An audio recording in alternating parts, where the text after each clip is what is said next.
بسم اللہ الرحمن الرحیم۔ سورہ بقرہ کی آیت نمبر 81 اور 82۔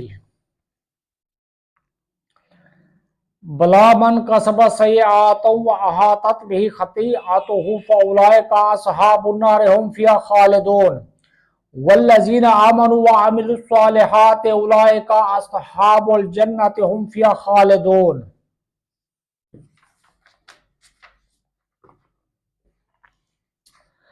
ترجمہ کنز العرفان۔ کیوں نہیں جس نے گناہ کمایا اور اس کی خطا نے اس کا گھیراؤ کر لیا تو وہی لوگ جہنمی ہیں، وہ ہمیشہ اس میں رہیں گے، اور جو ایمان لائے اور اچھے کام کیے وہ جنت والے ہیں، انہیں ہمیشہ اس میں رہنا۔ بلا من کسب سیئات واحاطت بہ خطیئتہ۔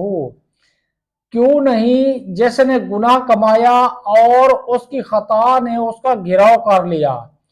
اس آیت میں گناہ سے شرک و کفر مراد ہے، اور احاطہ کرنے سے یہ مراد ہے کہ نجات کی تمام راہیں بند ہو جائیں اور کفر و شرک ہی پر اس کی موت آئے، کیونکہ مومن خواہ کیسا بھی گناہ گار ہو گناہوں سے گھرا نہیں ہوتا، اس لیے کہ ایمان جو سب سے بڑی نیکی ہے وہ اس کے ساتھ ہے۔